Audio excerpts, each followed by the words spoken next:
Just wake up. You guys are sleeping. The young people say you're sleeping on yourself. You guys are sleeping. You're sleeping, you're entitled, you're lazy, you have a quick return syndrome, you have too many expectations too quickly. Just wake up. Guys, wake up. It took 30 years to build Apple. It took 40 years to build Dell. It took, 40 years to build Microsoft. And this is in the world's largest economy. You're in the bottom of the darkest economy on earth. How long do you think it's going to take you? Wake up. And it's not just about the effort, but wake up on everything. Wake up to the opportunities that are alive. Wake up to the political systems that govern us. Just wake up. Be awake. Watch what's happening around you. Read, love, live, learn. Be in spaces. Be involved. Just get in. Get in. Take this plug of yours in life and plug it into the cord of the system so that we can all be in it together. But just wake up. Too many of us are sleeping. We're doing the same things we've always done. You're doing the same things everybody else has done. And then you're waiting for the world to come and meet you halfway. And it doesn't work that way. Just wake up. Need motivation? Watch a top 10. Where's the Believe Nation? Hey, it's Carmichael, and I make these videos because you are probably the most ambitious person in your circle, but you know you're capable of more. And you get that push by surrounding yourself with the best. So today, let's learn from one of the best, Vusi Thembekwayo, and my take on his top 10 rules to success. Enjoy. Rule number 2, get a job. First thing I say to everybody who wants to start their own business is get a job. It sounds the most counterintuitive advice. I'll tell you why. I learned the most about how to run a business when I was employed. Because when you're employed, you work for someone, you use their money to make mistakes, you learn everything about how a well-functioning company works. So you learn about IT, HR, management information systems, corporate finance, management accounting, sales, marketing, operations, admin, all of it. Working. Month end, you're being paid and you're learning. You start your own business, never having worked. What happens is you have to learn all of these things off your own back in a very tough world. So I think I've done well because when I was in corporate, I learned. I benefited from Black economic empowerment. I was an employment equity person who was moved around to different departments, got to see how things work. And then when I was in management, I was in general management, so I got a broad sense of the organization and I could think broadly. I could also be very specific when I needed to and deeply technocratic, but also broad and strategic where you needed to, right? And so today, as one builds businesses, I know how to do it because I did it working for someone. So best piece of advice I can give, especially to a young person who has never worked before, is get a job. Rule number 3, have grit and hunger. I think life is a lot about who you are and how you show up when the losses happen.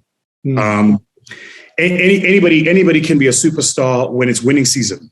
Yeah. And it's easy to believe in yourself when you're on a winning streak. Yeah. But when you get tested, when you lose, when things go wrong, when you're and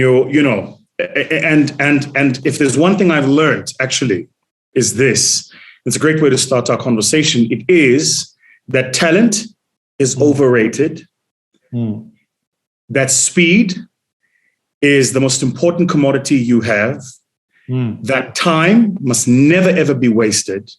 And most importantly, that somebody with grit and hunger will always outperform people around them. If you have the ability to hang on when things get tough and you're hungry for what you want, you'll succeed.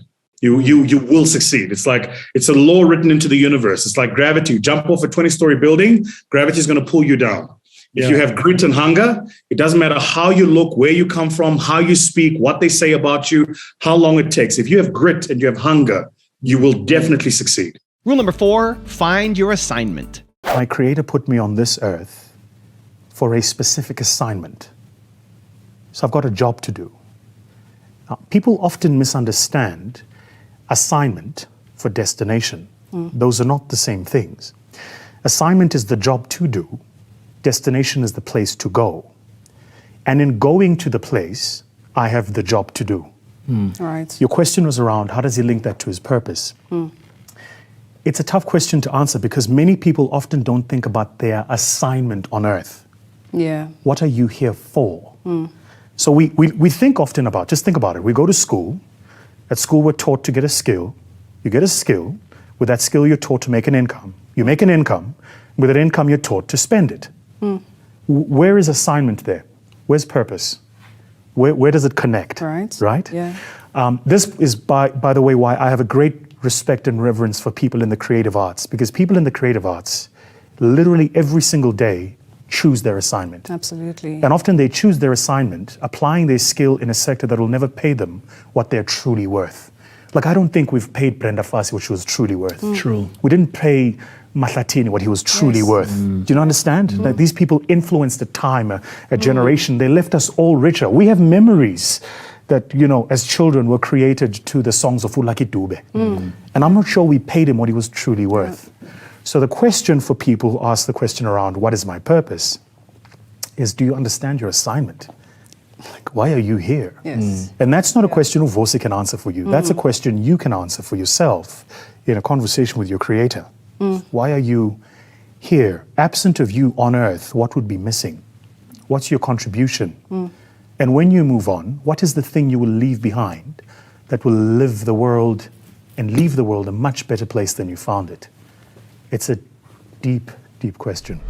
Also, to make sure you're actually taking action after watching this video, I've designed a special free worksheet just for this video. The worksheet will highlight all of the lessons learned in this video, as well as pull out our 3 favorite learnings and quotes that will inspire you to actually do something. The worksheet will also give you space to write down what your key takeaways are and your specific plan of action to make sure you're getting results. If you want the worksheet designed specifically for this video, absolutely for free, there's a link in the description below. Go click on it and start building the momentum in your life and your business. I'll see you there. Rule number 5, be disciplined, not motivated. All of us here at the beginning of a new year write these things called New Year's resolutions. And then New Year's resolutions, number 1, make more money. Yeah? Number 2, change my boyfriend. Number 3, get into shape. Yeah? Number 3, get into shape is somewhere in the top 3. So what do? You go to the gym, you get a gym membership. Yeah? You go to the local Nike store and you buy like all of your gym gear. You are motivated. You are inspired. You are going to the damn gym. You go to YouTube, you subscribe to all of the fitness channels. You go to your Instagram, you follow all of the fitness models. You are motivated. You are going to the damn gym. You're going to get in shape. That's what you're going to do. The people you're following on YouTube have been working on for a minimum of 5 years to look like that. So you have the incorrect understanding that after a month of working out, you're going to look like them. So what happens in the first month? You're excited. You go to gym every single month. You know, and you take the pains and your body is sore, but you know, I'm excited. I'm going to gym. Then life happens. Company doesn't make money, you don't make your targets, you fall a bit ill, something happens. And all of a sudden you stop going to gym for a day becomes 2 becomes a week. Now all of a sudden you've had a gym membership for 3 months and you haven't been in that time. What did you miss? You thought motivation was the formula. Winners don't need motivation. Winners need discipline. Discipline's about getting it done because it needs to get done, not because I feel like it, not because I'm motivated for it. You think Nelson Mandela was motivated to spend 27 years in prison? You think Martin Luther King was motivated to march across the states and proclaim freedom? You think, you know, if you look at people that change the world, they're not doing it because they're motivated. They're doing it because they made a commitment to do it and they disciplined to see it through. Discipline is far more important than motivation, which is why you've got to be careful the decisions you make, because once you make the decision, you have to see that decision through. Like my mentor says, first we make the decisions, then the decisions make us. So you've got to be very careful the decisions you make. Be very careful the commitments you make. Motivation, I'm telling you now, is completely overrated. It's important, don't get me wrong. You know, we meet according to motivation, we feel good, rah-rah, but that'll fade. You need a stronger will and a deeper commitment to see things through. Rule number 6, see the big picture. One of the things I have learned to do, and I'm not yet perfect at it, but I'm learning, is I'm learning to see time in context. Because what happens with us is when you are in the moment is so intense that your whole entire life can be consumed in it. But time is a continuum, right? So you learn to see moment as a part of the continuum, not as everything. So when I go through challenges, I just remember it's part of the continuum. It started, so it must end, and then something must carry on. There must be life after this, as there was before it. Not easy, I have to tell you. Not easy. It's very difficult. I have been close to losing it all more times than you can imagine. Rule number 7, fail forward. So the other day I bumped into a young lady and she asked me a question about a blog article I'd recently written. So I recently wrote a blog article and I was talking about failing in business, in fact, failing in life generally, but failing in business and this concept of failing forward. And she just didn't get it. She was like, what do you mean by this failing forward thing? You're either failing or you're succeeding, right? And the answer is no, you're not either failing or succeeding. You know, the whole thing about failing forward is about what you take out of the failure. So let me put it to you this way. People think failing is something that only happens at the beginning of your business journey. The truth is, failing is something that happens in life, all throughout life. And it's something that's going to happen in your business journey all throughout your business journey. You're not always going to get things right, and things are not always going to go your way. So very recently, certainly since I've made the decision to start my growth fund and start financing entrepreneurs, start working in the space as a venture capital, and I don't come into the VC space as do many other people. You know, I'm raised by a single mother, I'm Welukshini, started my own business myself. So I don't come from a legacy of money. So for me, losing money is a very personal thing. It's like money I've worked for. It's not just money that fell off a tree. And I started investing in entrepreneurs. And some you win, some make money, and some you lose. Some you actually lose your investment. In my books, that's failing. If I take money and I give it to an entrepreneur and I invest in them, and they don't succeed, and in turn I lose my money, that's failing, right? So the question then becomes, even in my own situation, how does this failing forward principle apply? And here's what I think you need to realize as an entrepreneur. Knowledge is not a finite commodity. Knowledge is a fluid construct. So it's something you're always in the process of acquiring. You'll never have all the knowledge there is. Even today, I don't know everything there is to know about my business, about my industry. I try to. I stay ahead of the curve. I know more than most, but I don't know everything. It's just not possible. So when you understand that knowledge is a fluid construct and not a finite commodity, then you realize that the purpose for failure in your life is to accelerate your knowledge process. Certainly the knowledge acquisition process. The reason you fail is because there's something you must learn so that you don't fail at the same thing again. That's what failing forward means. So if you're watching this video and you're an entrepreneur and you're close to closing down, you don't have money to pay your suppliers, you don't have money to pay your staff, the question you need to ask yourself is this: what lesson am I learning at this time? And what am I going to do in future to make sure I am never here again? That's how you fail forward. Rule number 8, be 1% better than others. If you follow any pursuit or endeavor, any form of conquest, sports, business, arts, culture, anything where human beings endeavor to perform better than other human beings, there's something called the law of averages, which is that there are people who are below the average, but the average person fits into this big bowl in the middle called average. Then you get this tiny little group of people at the top. My fascination has always been with the people at the top. Think about the world's fastest man of all time, Usain Bolt. So is Usain Bolt the world's fastest man because he's more talented than anybody else? Or is he the world's fastest man because he has a genetic advantage? Or is he the world's fastest man because he has the best training? Is he the world's fastest man because he has access to the most advanced science? Or is he the world's fastest man because of all of those and he's only 1% better than everybody else? I learned that I didn't have to be 100% better than everybody else. I didn't even have to be 10% better than everybody else. I only had to be 1% better than everybody else at everything. Go watch Sean Roden when he won Mr. Olympia. I'll never forget, there's that shot of Sean Roden coming out and there's the light from the back and you see Sean Roden's waist this big and his shoulders that big and that beautiful arch up, right? Now, you're probably watching this going, why the hell is Vusi talking about bodybuilding? Let me tell you why I love things like bodybuilders and athletes. It's because they have to train tens of thousands of hours to make that 1% improvement.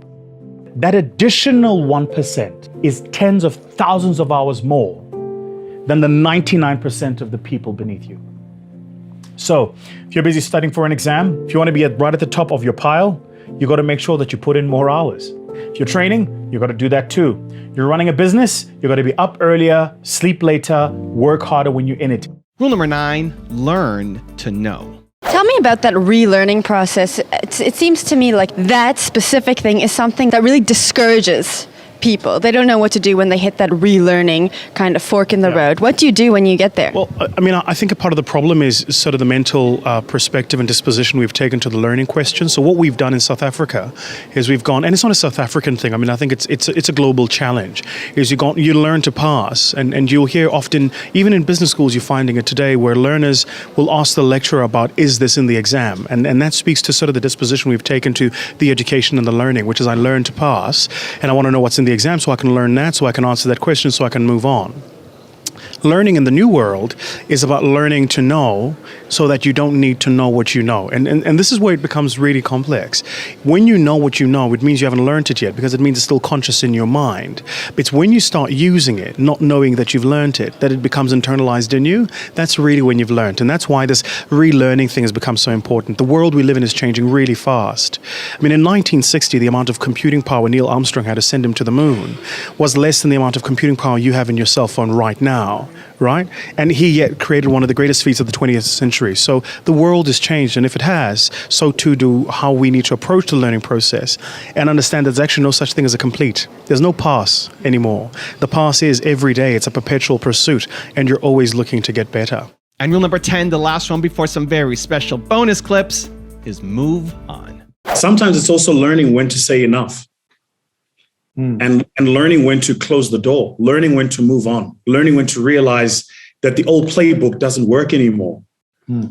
The thing about us human beings is we're very strange, right? Is you come up with a playbook, and when that playbook succeeds, you play the playbook over and over and over again. But you forget that the playbook succeeds in a particular environment. If the environment changes, the playbook's not going to work anymore. I don't know how many people in this conversation have seen that, where you have a coach of a particular sports team who does exceptionally well one season. And then the next season, same coach, same sports team, and things fall apart. It's because the environment has shifted. It's changed. Spain had that problem. They were the best team in the world at some point. Correct. And then what happened with Spain is they continued to play their style of football, this tiki-taka style of football, as they call it. But the world adapted, it shifted, it changed, and it molded itself around that playbook. Yeah. I think a lot of us come from, this is my playbook. I know this country, this market, this product, this territory. I know those people and those customers. Yeah. But the world has changed. It's 2021. It's not 1998. And the minute you understand that, you then understand that the concept of being nomadic is not only about being in a part of the world where you are open to the whole world. It's also about moving on when things don't work anymore.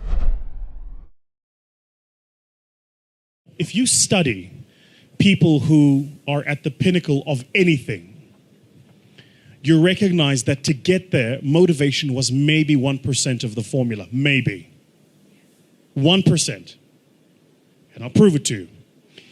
If you want to become a world-class bodybuilder, say an IFBB pro, what that takes is you have to train twice a day, 6 days a week. You have to have 8 meals a day. Your calorie intake is regimented. Your meals are pre-planned and pre-cooked. You don't eat according to taste, you eat according to function. So my trainer, for instance, will eat and I'm going, what are you eating? And he's having he'll have chicken that was boiled without salt. And he'll have like half a kilo of it. I mean, what are you doing? He says, I'm taking in protein. He doesn't say I'm eating. He says, I'm taking in protein. For him, it's functional. It's not taste-based. Then you would probably have to train for a minimum, and this is if you are a genetic phenom, you'd have to train for a minimum of 10 years before you could get on a stage and compete at an average level with an average global bodybuilder. Average. Okay. So why am I telling you this? All of us here at the beginning of a new year write these things called New Year's resolutions. And then New Year's resolutions, number 1, make more money. Yeah? Number 2, change my boyfriend. Number 3, get into shape. Yeah? Number 3, get into shape is somewhere in the top 3.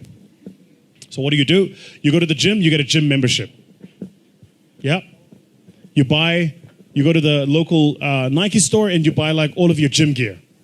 You are motivated. You are inspired. You are going to the damn gym.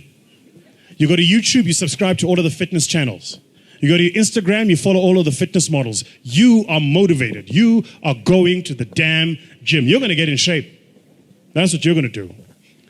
The people you're following on YouTube have been working on for a minimum of 5 years to look like that. So you have the incorrect understanding that after a month of working out, you're going to look like them. So what happens in the first month? You're excited. You go to gym every single month. And you take the pains and your body is sore, but I'm excited. I'm going to gym. Then life happens. Company doesn't make money. You don't make your targets. You fall a bit ill. Something happens. And all of a sudden you stop going to gym for a day. A day becomes 2, 2 becomes a week. Now all of a sudden you've had a gym membership for 3 months and you haven't been in that time. What did you miss? You thought motivation was the formula. Winners don't need motivation. Winners need discipline. Discipline's about getting it done because it needs to get done, not because I feel like it, not because I'm motivated for it. You think Nelson Mandela was motivated to spend 27 years in prison? You think Martin Luther King was motivated to march across the states and proclaim freedom? You think, if you look at people that change the world, they're not doing it because they're motivated. They're doing it because they made a commitment to do it and they disciplined to see it through. Discipline is far more important than motivation, which is why you got to be careful the decisions you make. Because once you make the decision, you have to see that decision through. Like my mentor says, first we make the decisions, then the decisions make us. So you got to be very careful the decisions you make. Be very careful the commitments you make. Motivation, I'm telling you now, is completely overrated. It's important. Don't get me wrong. We meet according to motivation. We feel good, rah-rah. But that'll fade. You need a stronger will and a deeper commitment to see things through. The single most important part of the momentum equation is movement, right? So I'll give you an example. Here's how I explain this to people. So if you're driving your car and for some other strange reason, the car stalls and you're stuck, right? You have one of two things you can do, right? And let's imagine you're in a, cell phone black zone. You can't phone anybody. You get one of two things you can do. Sit in the car, switch on your hazards, and pray somebody's going to come past you. And that's what we call the charity approach. Hi, I'm here. I grew up poor. I didn't get a good education. Help. It completely gives the power to the person on the other side of the equation, which is I feel like I want to help, and here's how much I'm willing to help with, right? Flash the hazards. The alternative is you open the driver's door, you drop the handbrake, you put your shoulder behind the chassis, and you push.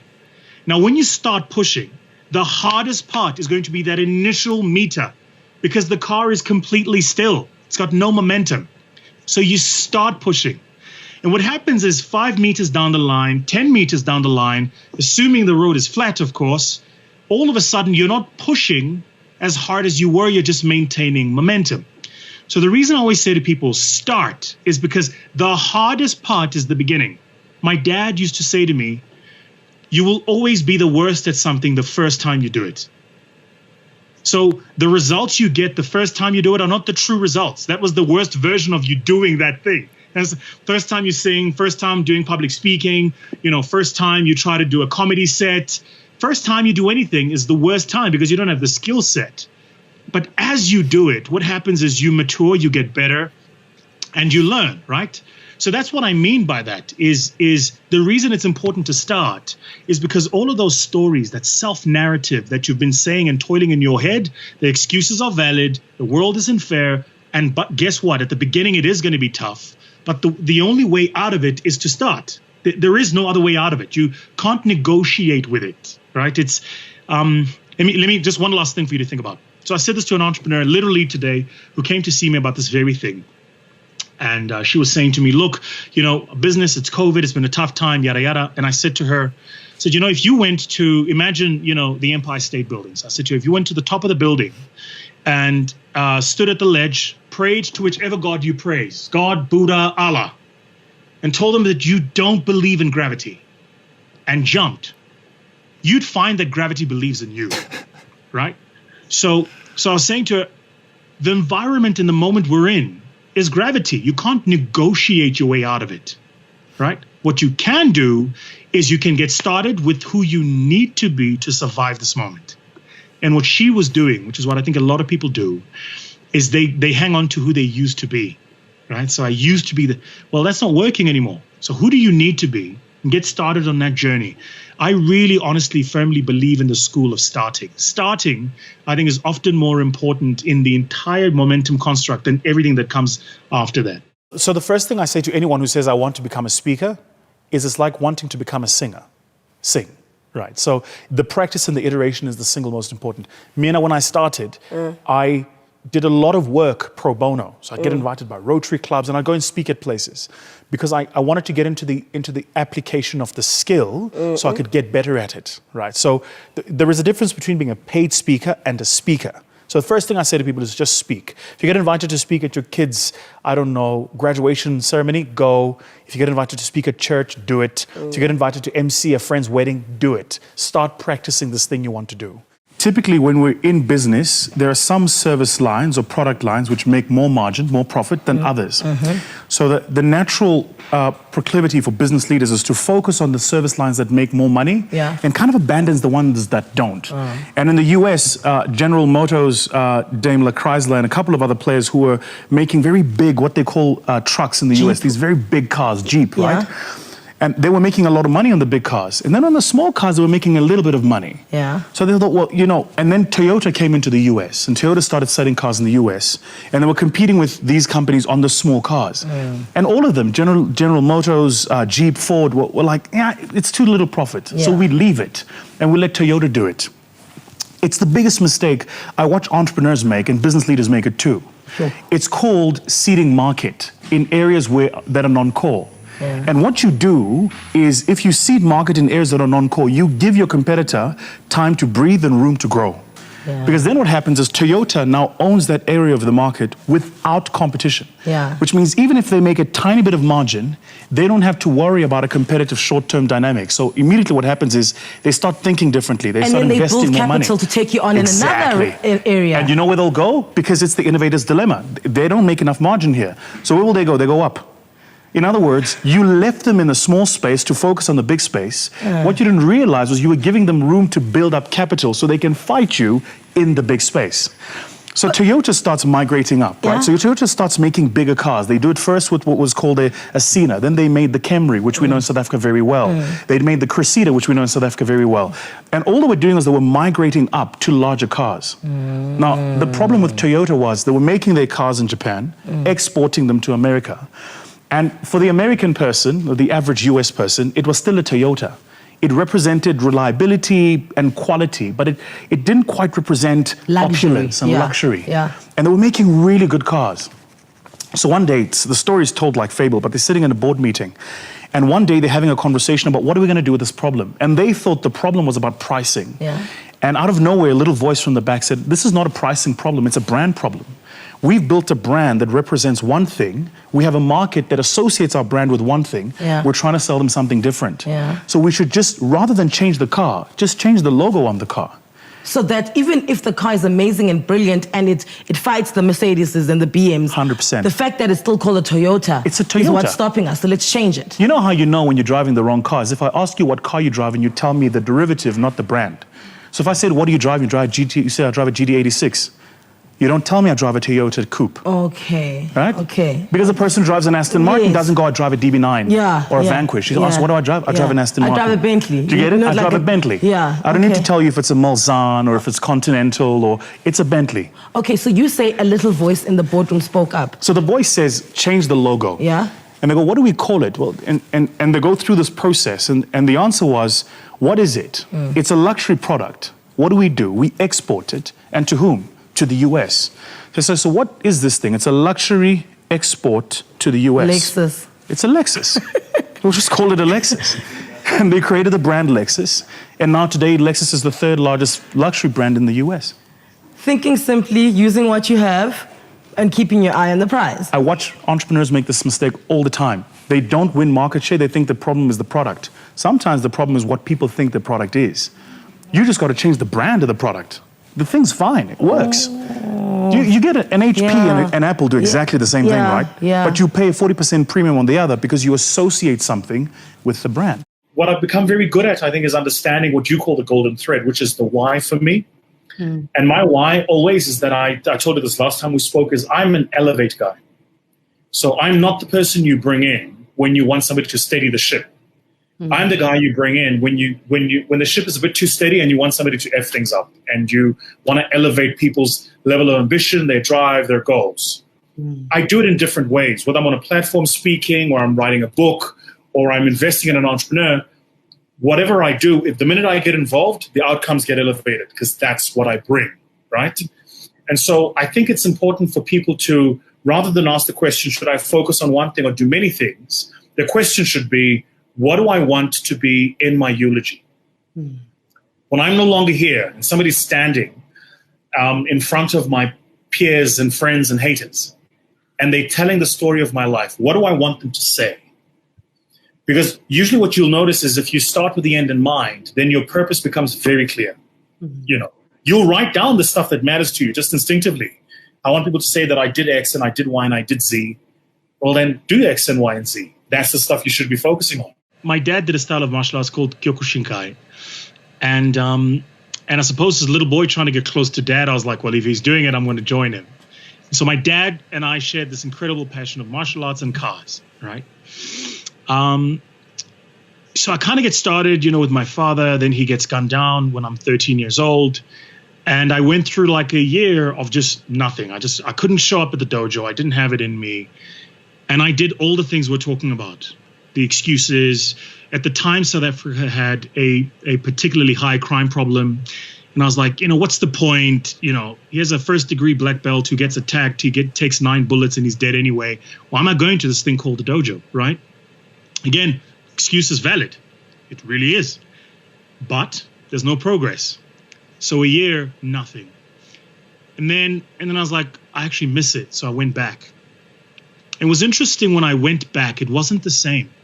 I wasn't doing the kata to impress the senseis anymore. I was doing the kata because I wanted every single movement to be as close to flawless as I could get it. It changed my entire perspective. So, and one of the things that happened, you're going to love this. I'm literally getting chills thinking about it. One of the things that happened is time just expanded.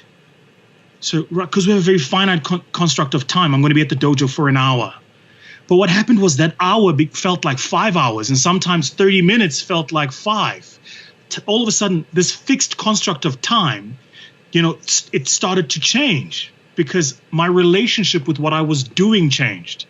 So it wasn't just a punch. It wasn't just the kata. I wasn't just showing up for the emotion. I was embedded in every single part of the process. I was looking for growth, for progress, right?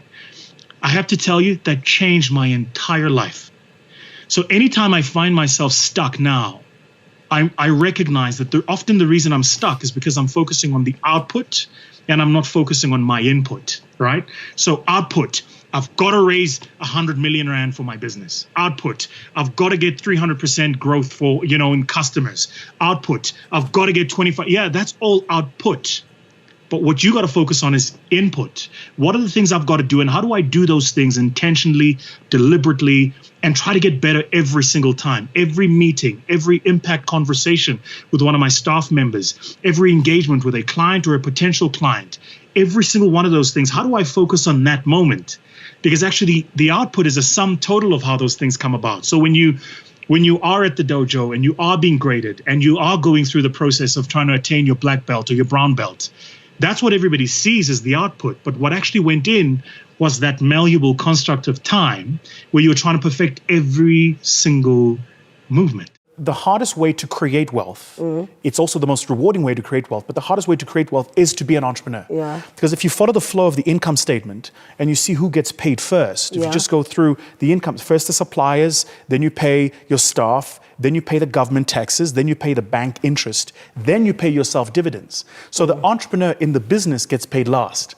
But unless we go through an education system that teaches us these things, what happens is we breed entrepreneurs, you're seeing it now, who think entrepreneurship is instant money. Do you see? Whereas any person who's a real entrepreneur, and I'm not, with respect, I'm not talking about people who pose as entrepreneurs, I'm talking real entrepreneurs, will tell you that it takes a long time and it's very hard. So that's why you need an education for people who want to be an entrepreneur. And it doesn't have to be commercial education. Like you can go study architecture, doesn't matter. As long as you've studied the discipline of the thing. repetition. Like study the thing, be in the thing. You know the mistake we often make, because particularly in South Africa, we love the idea of owning a business, right? True. We don't think about a business is an instrument for the work. It's not the purpose for existing. If you think about it. So if I want to do creative work, say, and I register a business, that there is a COVID doesn't mean I can't do the creative work. It just means I can't operate the business. If that makes any sense. So the answer for him might be to think about how does he offer his skills to people who still require his skills without necessarily getting them to sign a contract with his business. It's very big now, right? It's called this thing called the gig economy. So there might be something for him to try. We use it in our firm. There are several like this. There's a platform called TaskRabbit. We use Upwork. And all of those are global platforms where, say, I want a logo designed. I go on it and I say, I need somebody to design a logo. And it will publish to 10,000 logo designers around the world that Vusi in Joburg needs a logo designed. He's willing to pay $25 an hour. Do you want to bid for the work? So that might be something for him to consider, rather than I've started a business, I can't do a website, I can't. He should take his skill and make this skill available on an ecosystem that already exists. We live in a very mechanistic world where people are looking for the formula. That's why I said there's no template to life. People are looking for that formula that it can just apply. It's like Excel. You can, there's a formula, you plug in the inputs and out comes the output. So, and that's how people treat wealth. I think people treat wealth and meaning like that. People go, Vusi, you got wealth. What's the formula? There is none. There's a bit of experimentation. There's a plug and a play somewhere. There's something I'm copying from somebody else. I got a board member of mine who said, sometimes you have to case life. I said, what is case? He says, copy and steal everything, right? I was like, wow, it's really, really good, right? So, and there are parts where I'm experimenting new things and trying stuff for the first time, then it works. There are parts where we steal a little bit from somebody else and then that works. Then there are parts where you do both and it fails. But what you're constantly looking for is to fail upward. So that wherever we fail, we're failing at a level different to the level we're trying at. And that's just about move yourself upward to the next level. 99% of the people that want to be the leader and envy the benefits of leadership don't have the mettle of what it takes to lead. That's why leadership is so difficult and so complex. Because when things are easy and times are certain and the direction is clear, it's easy to lead. In fact, you don't even need to lead. Things just kind of take care of themselves. But leaders are leaders and can only emerge as leaders when it's times of strife and difficulty and complexity, right? Maybe think about it this way. Why does the pilot get paid what he gets paid? My view is the pilot doesn't get paid to fly the plane.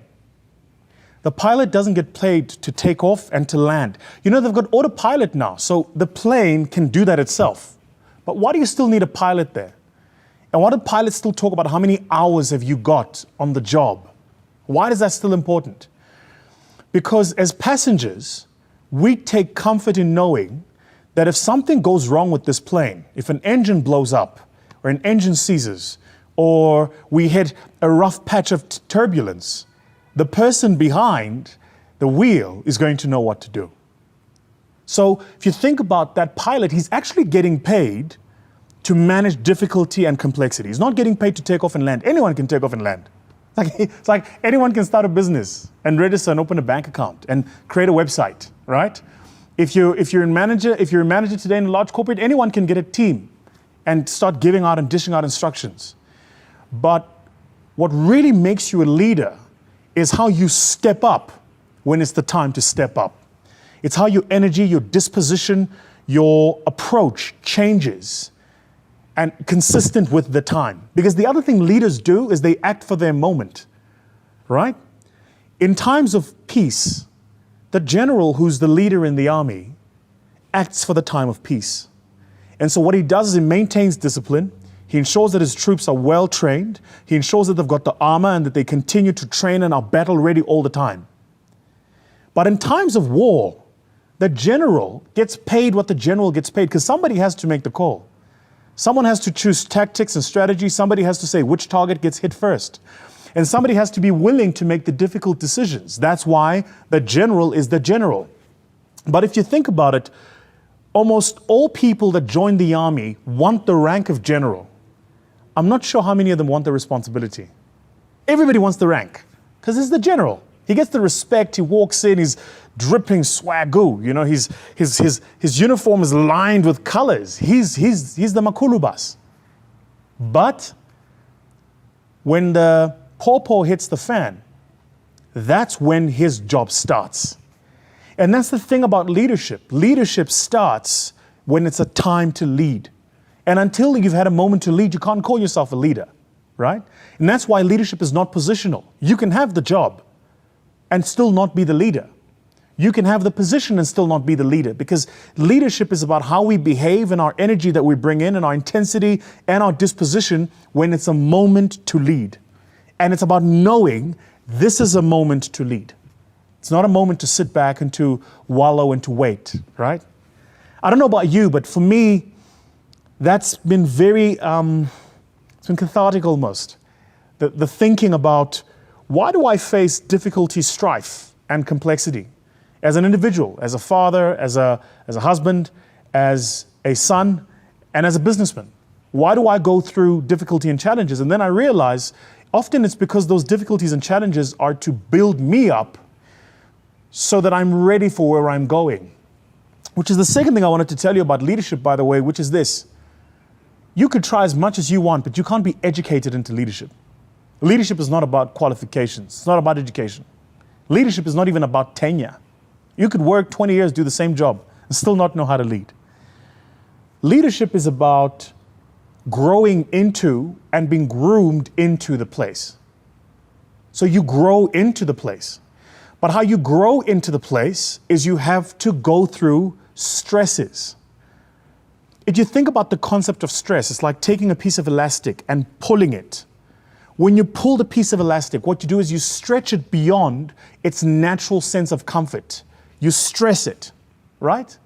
Same too with how you build anything, is you have to pull it and stress it beyond its natural place of comfort. That's how it builds leaders, is you have to be stressed and pulled beyond your natural place of comfort so that you can prove that I can operate at level 1, then level 2, then level 3, then level 4, then level 5. I can operate at all these levels and lead because I've been through the challenges of operating at those levels and I've had the opportunity to lead. Your reality is your reality. You're not imagining it. You're not imagining that you're poor. You're not imagining that you're left out because you live in a third world country. You're not imagining that you're not getting the right quality of education to make you globally competitive. You're not imagining that. It's real, right? Okay, but now that you've got it, you can live in the emotion, and sometimes I do. I get really, really mad and really, really upset. But then the following morning comes and you realize that you've moved not an inch of distance, yet you've expanded all of this time and this emotion. I mean, right now, if you think about the world we live in, just think about how much hatred there is. Think about how much anger there is. And yet we're not moving. So what really pulls me out of it, and it's an honest conversation with me, is I go, do you want the emotion or do you want progress? Because you can't have both. Oh, right. Go deeper on that. Right? That's crazy. So, you just gave me the chills. I'll give you an example. You're at the gym, right? You're curling. You're rep 8, and your body starts to fire off those signals in your brain, and it goes, stop. It hurts. If you stop, you get the emotion. You don't get the progress. So if you talk to any decent athlete, they'll tell you that where the pain starts is when the work starts, right? Talk to any decent entrepreneur that's built a large-scale business. They'll tell you the shit they had to go through. So you either get the emotion or you get the progress, but you can't have both, right? We're living in this world today where everybody is just so deeply embedded in the emotion. I want to be angry at Tom because he's X, Y, and Z, and I want to be angry at Vusi because, yet you make no progress. I say this to every person I meet, which is public speaking is a skill, it's a tool. And it is, in my view, the single most important skill of any person who sees themselves as a leader in the new age. The ability to communicate, or the lack of it, often determines the extent to which you will succeed in life.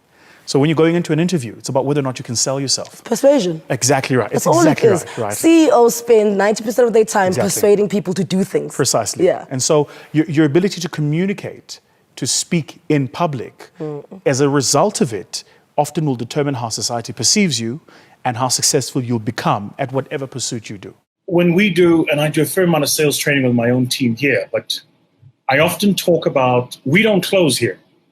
So we don't close a sale, we open a relationship. So the way we lead the sales process is the whole time we're having a conversation with you to give you a sense of why you would benefit by having a relationship with us. This has nothing to do with whether or not you buy from us. This is just like, we want to have a relationship with you. And we have that relationship by offering these products, which we believe suit this need of yours.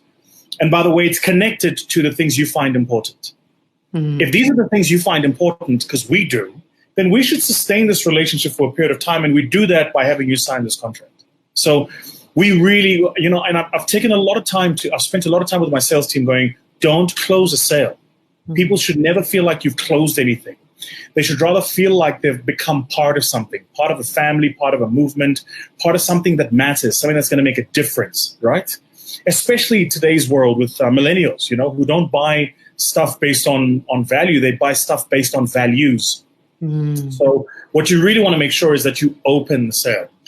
I think public speaking taught me that kind of instinctively, because in public speaking, what you're doing is you're communicating a very complex set of ideas as simply as possible. And you're doing it in the hope that that it's going to inspire action. So, when Martin Luther King said, I have a dream that one day the sons of former slaves and the sons of former slave owners will be able to break bread on the table of brotherhood. The first thing he did is he used imagery, because the minute the mind can see it, then you're closer to doing it, right? But the second thing he does is says, I have a dream. Towards the end of the speech, if you listen to it, he says, we need a messaging to the United States that says that you guys have issued us this check for the promises you've made, but this check has returned saying no money in the bank account. So he says, even though I have this dream, if the system or the situation doesn't allow for this dream to be actualized, it's not going to be actualized. And that works. That's really, really an effective way of doing it. So I would say to anybody who's in a sales process, particularly people who are entrepreneurs, because if you're an entrepreneur, you're selling every day, is you don't close a sale, you open a relationship. And you open a relationship in the same way you would when you want to date someone, by going, I like you. I think we have a bit of chemistry. I think this thing could go somewhere. But I think, so what do you say about a date? Then at the end of the first date, you go, what do you say about a second one? Right? That's kind of, in our firm, that's kind of how we think about building relationships with clients. It's just, you see the world in this way. We see the world in this way. What do you say we go on a date? Let's try something together. And that opening of relationships is far more sustainable because, by the way, just one final thing. Every time you close a sale, notice what you have to do is you have to make a hard promise. You never close a sale without making a hard promise. So before you close a sale, you go through the promising stage where you go, I promise my product or my business is going to do 1, 2, 3, 4, 5. When you open a relationship, you don't really make a promise. You make a commitment. You kind of go, I commit that I'm going to be available, that I'm going to do the best I can, that I'm going to make sure that I'm going to do the best I can to make sure that we succeed. But a commitment is different because a promise is final. A commitment allows for latitude. So in a commitment where you fail, you can be honest and go, I thought it would, but it didn't work, or there's a problem here, or it's a mechanical issue. And because you've opened a relationship, people are a lot more forgiving than if you made very hard promises trying to close a sale, and now this thing doesn't do what you said it would do 6 months in. Your thing about brand, and I say this to my team all the time, which is even in the construct of brands, we must always recognize that we will never be the equal of the brand. And this is what many people who build brands get wrong. So particularly people who do personal branding. So they go, well, I'm a great X, I'm a great comedian, a great singer, a great actress, a great whatever. So you become this brand thing, but you forget that a brand is something that lives in people's mind, which is to say your existence becomes a manifestation of somebody else's expectation. Now, most people are bad at the expectation part. So they think you're still in charge. You're not in charge anymore. This thing called a brand now outlives you. It's a bit like building a Lego set. You just built the pieces. What people will do with this Lego set is up to you. And that's kind of how I think about my life. That is such a hard truth. It is, right? It is such a hard truth. And by the way, the most powerful brands are the ones that the people who construct don't own. When you cease ownership, that's when you've built a brand. Tasha's. Exactly, because it means that there's somebody on the other end who's gone, this thing is so powerful, not only do I want to be a part of it, I want to help build it. And that's hard. I imagine you're a lot like me. Like what are we doing now? So, and also you still want, because it's Anele, you still want Anele to be making the decisions, right? So yes. So basically you are teaching us that when you know that you can comfortably start releasing the power, let go. That's when you know that you've been successful. True. There is I think it was Friedrich Nietzsche that said that true power finds expression in the absence of power. Which is to say, when I can give power away and still have power, I have power. So I live by 2 core principles, right? The first is that everything everyone knows, they learned. And I don't accept that I'm less intelligent than the next person, which means I can learn it too, right? The second is that every single excuse I have is valid, but that's still not going to give me the results that I want. And so we do live in this really PC culture today, where people are looking for the excuse. And the truth is, the excuse is completely valid. Yes, you are a young black person growing up in democratic South Africa for the past 26 years, but for hundreds of years before that, it wasn't built for you to succeed, right? Yes, you're living in one of the most difficult credit capital markets in the world, so it's hard to get access to funding to start a business. Yeah, all of that stuff's true, but that's still not going to change your circumstance. So the test is not whether or not you know the reasons for not succeeding. The test is whether or not you're willing to do whatever it takes to get to that next level. And a big part of the whatever it takes actually is just remain teachable. Just be a student of the game, a student of life, a student of those who've achieved. And I've found that those 2 things have really stood me in good stead. So I did martial arts, I did music, I played the violin, etc. But everything else I did is as a result of the martial arts. Of course he plays the violin. Of course he plays the violin. Because, I mean, you know, the idea that you've got to do your kata over and over and over and over and over, same movement, same rotation.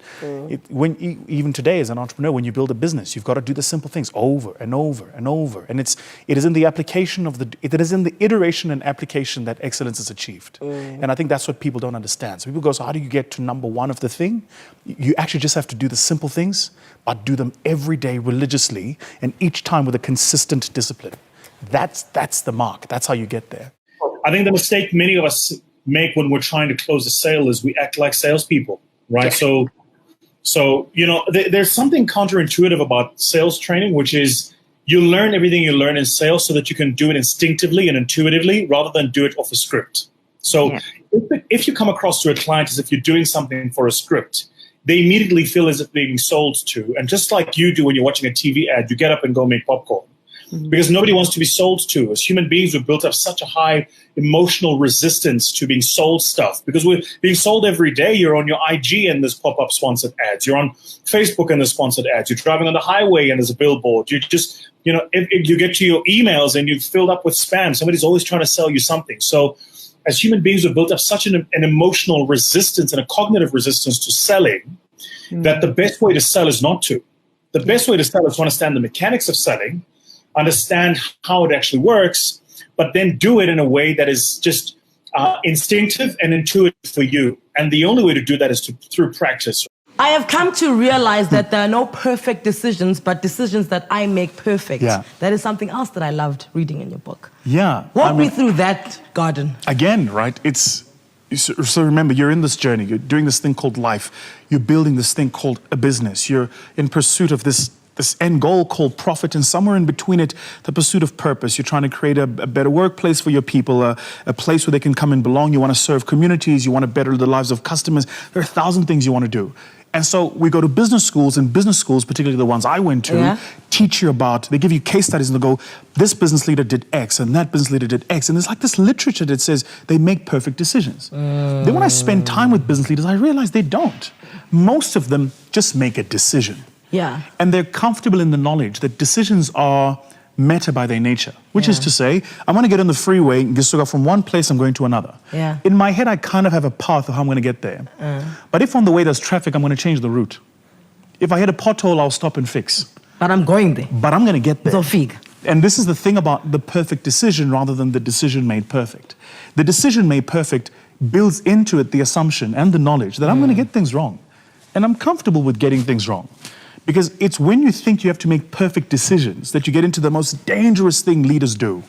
Ego, bravado, knowledge, arrogance, this walk in and like, I own it. No, you don't. So we've always done it this way. No. Yeah. Like, you're a part of a process. You're a servant. Sit down. The hardest thing to do is to enable people to see themselves as they are. Not as they hoped they were, not as they've been taught they are, but as they actually are. It's the single hardest thing to do, and I'll tell you why. Because we're all embedded in this construct of a thing called identity, right?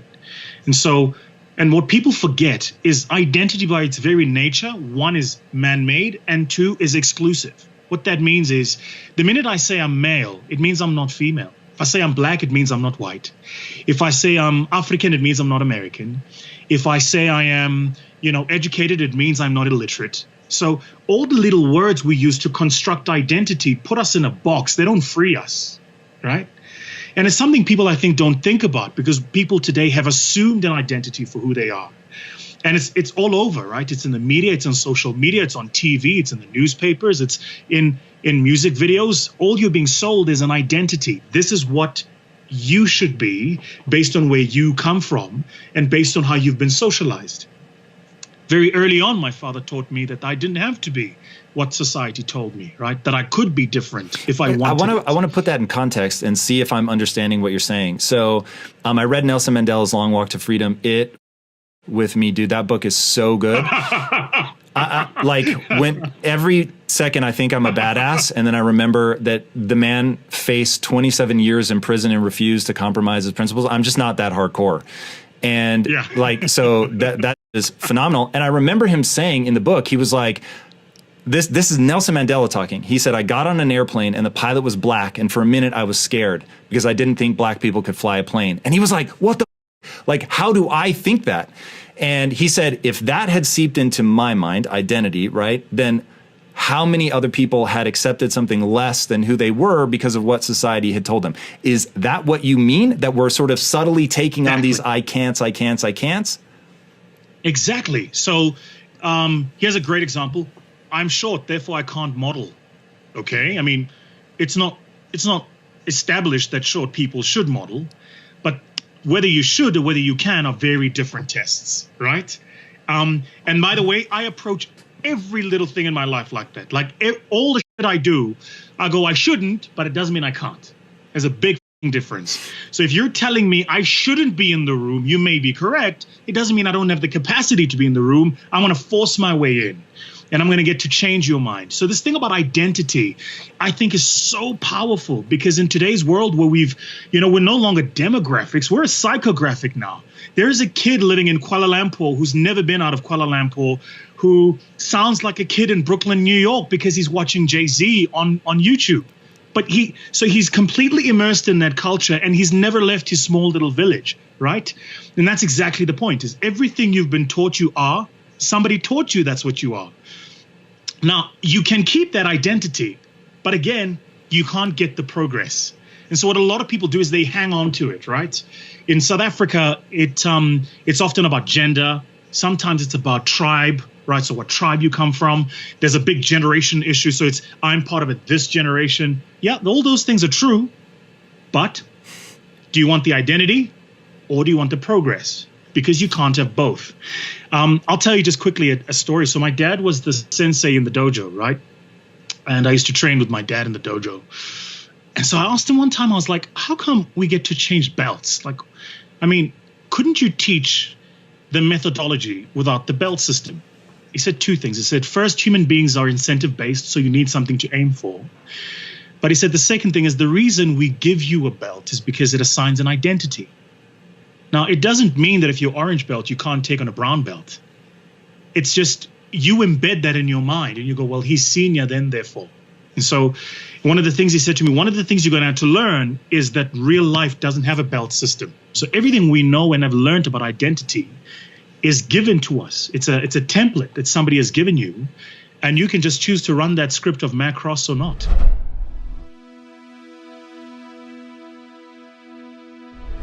Because you made it this far in a video, I want to celebrate you. Most people start and don't finish. Most people never actually follow through. Most people say they want something, but they don't ever do the work to actually get it. But you are different. You are special. Believe Nation, you made it here all the way to the end, and I love you. So as a special celebration, if you put a hashtag Believe down in the comments below on this video, I will showcase you and celebrate you somewhere on the screen in a future video, because you are awesome. If you want the 10 rules successful entrepreneurs use to win big, check the video right there next to me. I think you'll love it. Continue to believe. I'll see you there. Go all in on the deal. Nobody knows what you're up to. Nobody knows what's going on inside me. I called my mom that night and I said, I met my wife today. And she's like, well, have y'all been out? Where did y'all go? What did you do? I said, no, she hates me.